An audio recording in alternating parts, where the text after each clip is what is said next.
In today's hyper-competitive world where being average is a norm, we only glorify them who are the outlier of our society. We look up to them and raise our expectation to the level of the top dog in our society. But we forget to understand that these top dogs are the top 1% or the cream of the crop. Or you may be not in the same league or not in the same arena of competing with each other, because most of the population lies on the scale of average. The outliers such as lucky, intelligent, super high IQ are the outliers at the top 1%. And the mistakes what we are doing currently is that we are comparing our life with them. And it's not even like we are comparing it. It's the society is built in such a way that we are forced to compare with them. And that's why the concept of financial underdogs come into picture. This term is the desperate outreach of the frustration, anger, sadness of an average person.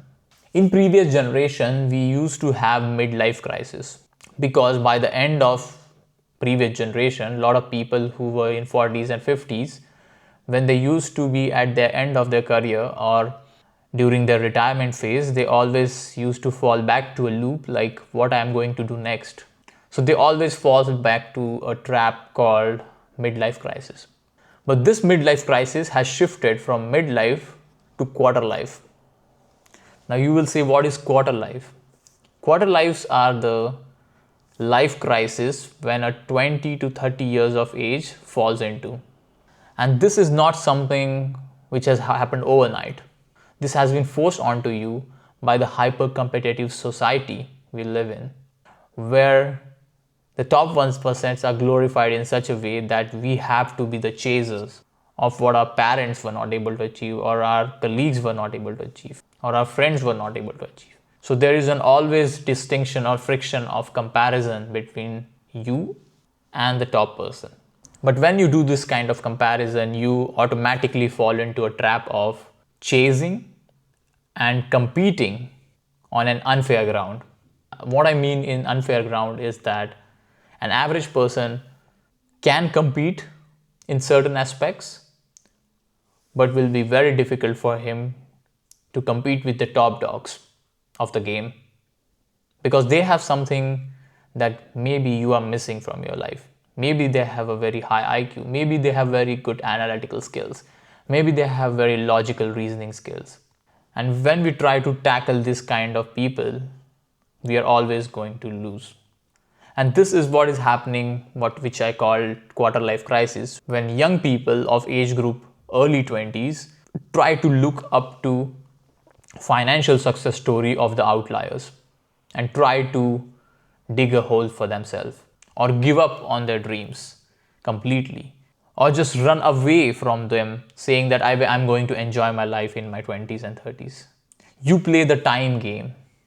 You reduce the time in such a way that you're forced to compete on other grounds. But a lot of average people, rather than competing, they just give up. They just give up the long-term dream. And here's what the problem lies. Instead of giving up, why don't you become an underdog? Why don't you go on a training phase of 10, 20 years? Take your sadness, anger, frustration of being average, bury it in your heart, and just work step by step towards your freedom. Because in freedom, how is not important, why is important. Why you want to achieve a certain financial freedom. If you know that, how will be shown to you on your 10, 20 years journey. You don't have to play the short time game. How to develop yourself in this 10 to 20 years. Be a sponge. Try to absorb whatever is given to you. Don't be reactive. When you become reactive, you become unstable. Try to absorb whatever you can absorb. Build your foundation. Create a discriminating view which can strengthen your decision making. And once you are done with this phase, you move into a second phase which I call rock solid. The rock solid is a phase which comes, or which is derived from the foundation. Once you have solid foundation, then you build your own tools, own methods, own thinking process. and you build your own edge. Once you build your own edge, then your mindset will be rock solid. Once you have a rock solid mindset, then go and fight and compete with the world. You may have heard a lot of financial investors and a lot of financial influencers say that diversify your wealth.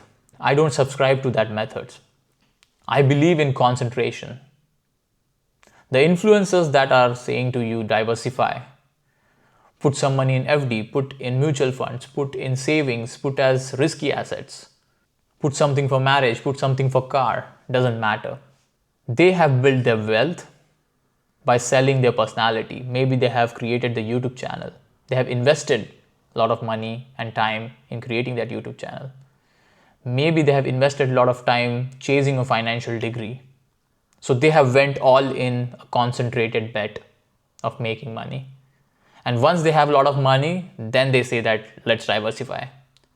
Once you have a lot of money, you have other problems. But if you don't have a lot of money, concentration into one particular asset is the key. That asset you should know from its beginning to its end, and create a framework in such a way that you have an edge in that asset class. Asset can be different for different person. Asset can be a real asset. Maybe finance is your asset. Maybe crypto is your asset. Maybe real estate is your asset. Maybe a financial degree is your asset. Maybe a master's is your asset. Maybe an MBA is your asset. Asset can be anything, but you should have an edge in it.